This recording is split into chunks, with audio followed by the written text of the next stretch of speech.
Things Heard and Seen is one of the movies that I am probably the most mixed on within 2021 so far, but it's a movie that I'm going to be really interested to hear everyone's feedback from.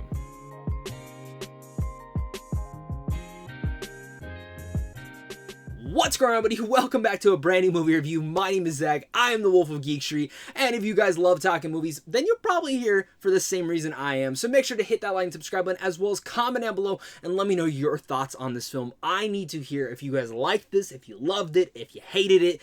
I feel like this is going to be a very wide range of emotions when it comes down to this movie, because I got a lot of wide range emotions while watching this movie, and that movie is called Things Heard and Seen. This is about an artist who relocates to the Hudson Valley against the suspect that her marriage has a sinister darkness and one that rivals her new home's history. This is directed and written by, of course, Shari Springer Berman and Robert Polsini, who have both been nominated for an Oscar writing script before. And it stars the likes of James Norton, Amanda Seyfried, Natalia Dyer, Rhys Seehorn, who's freaking amazing in Better Call Saul, and of course Karen Allen, and a wide cast more. This is a great cast. This is a really interesting concept.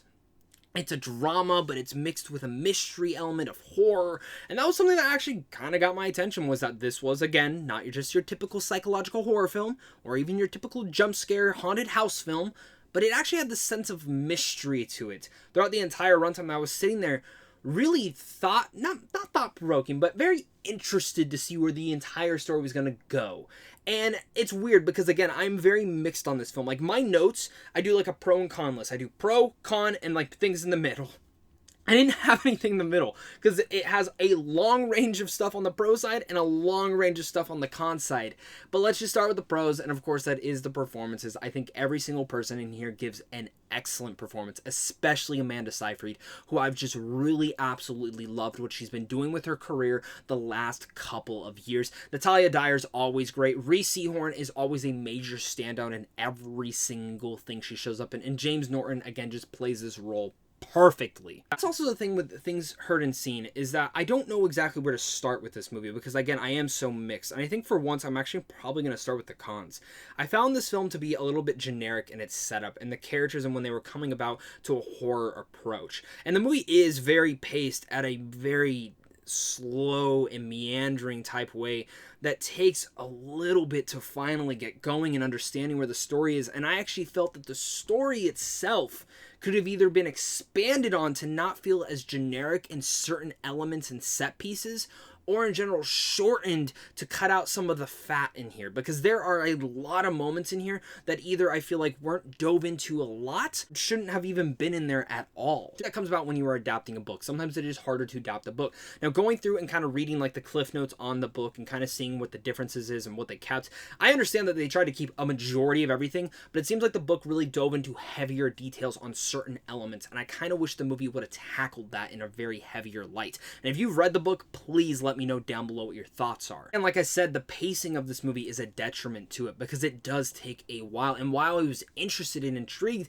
it started to lose me by the second act until it finally started overturning some of the elements that are playing around in here. Again, even when it does get there, it does have some abrupt storylines that I'm like, okay, so that really didn't go anywhere, and that character didn't really even need to be in here. You could have like done a flashback to the past, kind of displayed this certain element, and it would have pretty much done the exact same thing. But of course, while those are my cons, jumping back over to the pros, I did enjoy the way that the film was overall shot. I think it was filmed in a very unique way. The cinematography, and especially the camera movements and angles, and even in general the editing in certain sequences, actually kind of gave me chills up my spine. Not in the sense of a jump scare, but just the atmosphere that was brought about. And in a sense, they made this house a character of its own, and one that I was really much infused by and actually interested within. Having this underlying seductive and disturbing tone throughout the entire movie was something to really think about. Personally, it actually really fit. It's haunting, it's deep at moments, and again, some of those moments I really loved, and I wish they would have dove into a little bit deeper. The cast is so amazing. Some of the imagery in here is honestly really creepy and a little bit riveting at times. And in general, those are some of the elements that really brought the film to those heights that I wanted it to see, and I could see the potential within here. And it frames, again, mystery and horror so well, and I didn't expect it to frame those two genres at all. It did in a really unique way.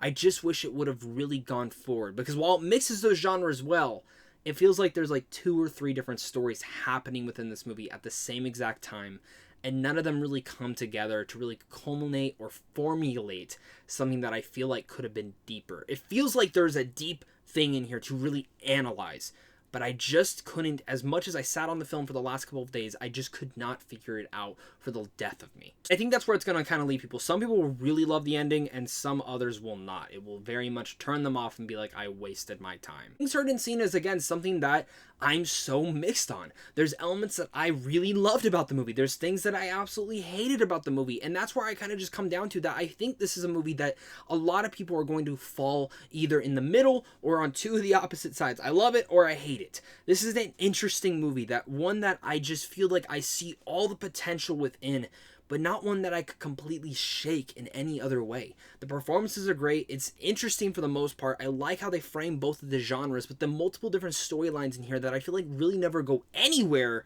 You could have done like different stories, or in general, this maybe would have worked better as a mini-series, expanding these elements and actually touching into the entire layer of what it was trying to talk about. It's hard to adapt a book. I understand that.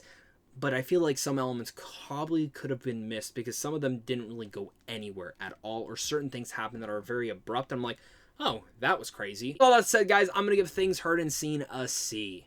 Again, very mixed on this one, but weirdly enough, I would recommend that you try and check it out and let me know your thoughts down below. That way I have someone else to talk about this film with, and that's what I love talking about down below in the comment section. I try to reply back to every single person, so let's discuss it all down below in the comment section.